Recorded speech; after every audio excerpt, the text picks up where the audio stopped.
Bonjour les amis des lapins, aujourd'hui je voulais vous parler d'une maladie assez fréquente chez les lapins de compagnie et surtout les lapins qui vivent en intérieur ou qui vivent dans un environnement qui n'est pas adapté. Cette maladie c'est la pododermatite. C'est parti!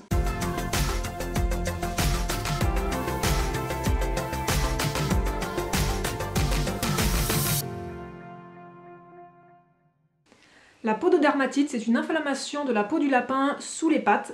En gros, c'est le dessous des pattes du lapin, souvent les pattes arrière, mais ça peut aussi arriver aux pattes avant, qui vont d'abord perdre leur poil, puis ensuite faire des rougeurs, la peau qui va s'abîmer, qui va s'ulcérer, et ça peut aller dans les derniers stades jusqu'à atteindre les tendons, voire même l'os.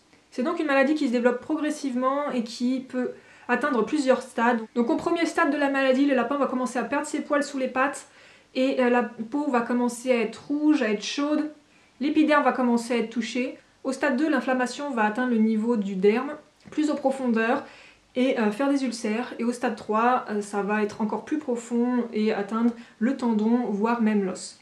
Dans les stades avancés, il y a même des risques d'infection, il y a des bactéries qui peuvent se développer. Ça peut créer encore plus de problèmes, du pus, des suintements, etc. À quoi est due cette maladie et comment l'éviter? La cause principale de cette maladie, donc de cette inflammation des pattes des lapins, c'est un environnement inadapté. Cette maladie-là, c'est vraiment une maladie moderne qui concerne les lapins domestiques. Les lapins dans la nature, ils n'ont pas ce problème-là parce qu'ils vivent dans un environnement qui est vaste et sur des sols qui sont souples et moelleux. Le problème qui se pose avec les lapins domestiques, c'est qu'ils vont vivre dans des environnements qui ne sont pas du tout adaptés, soit des sols trop durs, soit des sols trop humides, ou ne pas avoir assez de mouvement. La cause principale de la pododermatite, ça va être le cas d'un lapin qui va vivre dans une cage restreinte, donc il va pas pouvoir beaucoup bouger. Il va vivre toujours dans sa litière, donc il va être dans l'humidité de son urine en permanence. Ou alors les lapins qui vont aussi vivre en cage directement sur le sol en plastique de la cage, qui a en plus souvent des petits croisillons, ce qui va irriter le pied du lapin. Malheureusement, ça ne touche pas que les lapins qui vivent dans ces conditions déplorables, ça peut aussi toucher des lapins qui vivent en semi-liberté ou en liberté, notamment s'ils sont sur des sols qui sont durs ou irritants et qui n'ont pas des sols variés. Les sols qui vont poser le plus problème, ça va être le lino, donc c'est un sol en plastique qui peut créer des allergies. Souvent les lapins qui ont des pododermatites vivent sur des sols en lino. Tous les sols durs comme du carrelage, ça peut aussi favoriser une pododermatite. Et bien évidemment aussi tout ce qui est grille, les lapins qui vont vivre tout le temps sur une grille, c'est totalement à proscrire, hein, bien évidemment. Mais même si vous mettez juste une grille sur la litière, ça va beaucoup irriter les pattes des lapins. C'est à proscrire totalement les grilles pour les pieds des lapins. Les produits ménagers qu'on utilise peuvent aussi favoriser les pododermatites. Si vous utilisez des produits chimiques, agressifs, ça peut vraiment créer des problèmes aux pattes du lapin, donc attention. Évitez tous les produits ménagers qui ne sont pas naturels. Même les produits naturels, attention, le vinaigre blanc ça peut être très bien si le lapin n'a pas de problème aux pattes, mais s'il commence à développer une pododermatite, ça peut être très irritant.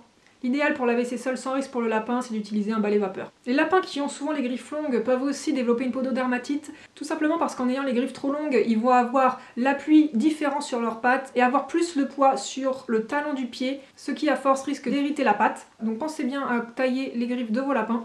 Un lapin qui est en surpoids ou obèse, ou un lapin qui va être handicapé, qui va pas pouvoir beaucoup se déplacer, peut développer ce genre d'inflammation aux pattes. Tout simplement parce qu'il va avoir des appuis différents, parce qu'il va pas beaucoup se déplacer. Du coup, ça peut être un facteur qui favorise les pododermatites. Un lapin très stressé peut aussi développer des pododermatites s'il tape beaucoup du pied ou s'il développe des comportements liés au stress comme se lécher trop les pattes ou s'arracher les poils. Il existe aussi une cause où on n'y peut pas grand chose, ça va être la cause génétique. Certains lapins, de par leur race, vont avoir un poil moins épais sous les pattes ou un poil trop épais. Il faut savoir que les lapins n'ont pas de coussinet comme les chats ou les chiens qui leur protègent la patte.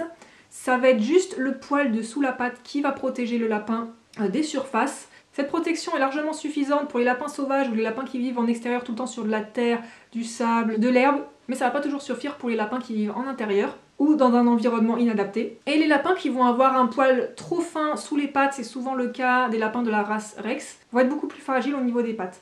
A l'inverse, les lapins qui vont avoir un poil trop épais comme les lapins angora, ça peut aussi favoriser la pododermatite à cause de l'humidité. Un lapin qui vit toujours dans sa litière ou qui vit dans un environnement humide, ça va favoriser une pododermatite. Et les lapins qui ont un poil épais sous les pattes, ça va condenser l'humidité, même si le lapin ne vit pas en permanence dans sa litière, et ça peut favoriser les pododermatites. Souvent, malheureusement, la pododermatite est détectée tard. Il est important de détecter la pododermatite au plus tôt possible, au premier stade, parce que c'est là où ça va être plus simple à guérir. Il faut savoir que la pododermatite, plus le stade est avancé, plus c'est dur, plus c'est long à guérir. Et même des fois, s'il y a des améliorations, il y a souvent des rechutes. Donc il est important de vérifier régulièrement les pattes de ces lapins, et dès qu'on voit qu'il y a une petite perte de poils, qui commence à avoir la peau qui est à nu, de l'emmener chez le vétérinaire et de faire ce qu'il faut pour améliorer l'environnement de son lapin pour éviter que ça s'empire. Dans tous les cas, la première chose à faire quand vous voyez qu'il y a un début de pododermatite, c'est d'emmener votre lapin chez le vétérinaire, quel que soit le stade. Au premier stade, ça peut s'améliorer assez rapidement avec seulement une pommade, une crème, voire un spray tannant pour la patte. Pour les stades avancés, il faudra sûrement un traitement médicamenteux, des antibiotiques anti-inflammatoires pour aider la guérison, en plus de différentes crèmes, des bandages, voire même un nettoyage chirurgical des plaies. Dans certains cas, des méthodes naturelles comme l'argile verte, le miel, voire des crèmes naturelles à la propolis ont montré des résultats vraiment bluffants sur la guérison de la pododermatite. Mais attention à ce que vous voyez sur internet, demandez toujours validation à votre vétérinaire, quitte à voir plusieurs vétérinaires pour avoir plusieurs avis. Choisissez toujours un vétérinaire NAC pour ce genre de pathologie. Il sera plus informé sur ce qui peut être fait en fonction du cas de votre lapin. Il existe aussi un accessoire qui peut vraiment aider les lapins atteints de pododermatite, ce sont les chaussettes pour lapin.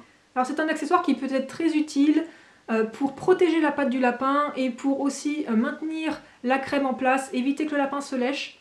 Ça peut être vraiment un accessoire qui fait une réelle différence dans la guérison de votre lapin. Mais attention, toujours avec l'avis de votre vétérinaire et en respectant l'utilisation. Car si c'est mal utilisé ou que ça ne convient pas au cas de votre lapin, ça peut faire plus de mal que de bien. N'hésitez pas à en parler à votre vétérinaire. Les chaussettes pour lapin, ça peut être très mignon, mais attention, ce n'est pas un accessoire de mode. Dans tous les cas, la pododermatite, c'est vraiment une maladie compliquée à soigner, donc ce qu'il faut faire, c'est vraiment de la prévention, c'est-à-dire fournir à votre lapin un environnement adapté qui lui évitera de développer une pododermatite. Donc la recommandation numéro 1, c'est vraiment de proscrire la cage, proscrire la litière partout dans l'environnement du lapin, choisir une litière adaptée qui soit absorbante, donner assez d'espace à son lapin pour qu'il puisse bouger, utiliser des produits d'entretien naturel, proposer des sols variés à votre lapin, mettez des tapis de plusieurs formes, de plusieurs textures, pour pas que votre lapin soit toujours sur le même sol et que ce soit varié, que ça ne lui irrite pas les pattes. Pensez à couper régulièrement les griffes de votre lapin pour pas qu'il s'appuie seulement sur ses talons et éviter un environnement qui soit trop stressant pour votre lapin.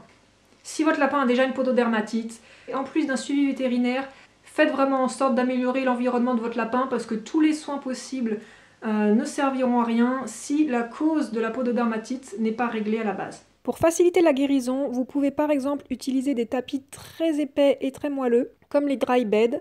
Vous pouvez même utiliser les dry beds comme litière, lavables. Ça absorbera l'urine et ça évitera que les pattes du lapin soient toujours humides. Vous pouvez aussi utiliser des alaises jetables en guise de litière, ou bien isoler votre litière avec une mousse moelleuse qui permettra de drainer l'urine, et garder les pattes de votre lapin au sec. Voilà, j'espère que cette vidéo vous aura plu. Je dis un grand merci à Chloé de la page Chaussettes et Grandes Oreilles qui m'a beaucoup aidé pour la réalisation de cette vidéo. Nous avons d'ailleurs fait avec Chloé un entretien enregistré de 40 minutes qui est disponible pour les tipeurs en bonus, où elle nous explique son expérience qu'elle a eue avec la pododermatite de son lapin et aussi comment elle en est venue à fabriquer des chaussettes pour les lapins atteints de pododermatite. Donc si vous voulez plus d'informations, n'hésitez pas à me soutenir sur Tipeee pour avoir accès à cet épisode et aussi à aller voir sa page Facebook Chaussettes et Grandes Oreilles. Voilà, j'espère que cette vidéo vous aura été utile pour vos lapins et moi je vous dis à bientôt pour d'autres vidéos. Ciao ciao! Si vous aimez mon contenu et que vous souhaitez soutenir ma chaîne, vous pouvez le faire gratuitement lorsque vous faites vos achats sur les animaleries en ligne en passant par mes liens que vous trouverez dans la description. D'ailleurs, sur la boutique Hopbox, vous aurez le droit à 100 grammes de plus si vous utilisez le code promo TOUSNOSLAPINOUS. Si vous avez besoin de conseils personnalisés, vous pouvez me contacter en privé sur les réseaux sociaux, mais sachez que vous êtes très nombreux à me contacter et je ne peux pas répondre à tout le monde, donc je donnerai la priorité aux cas urgents et à mes tipeurs.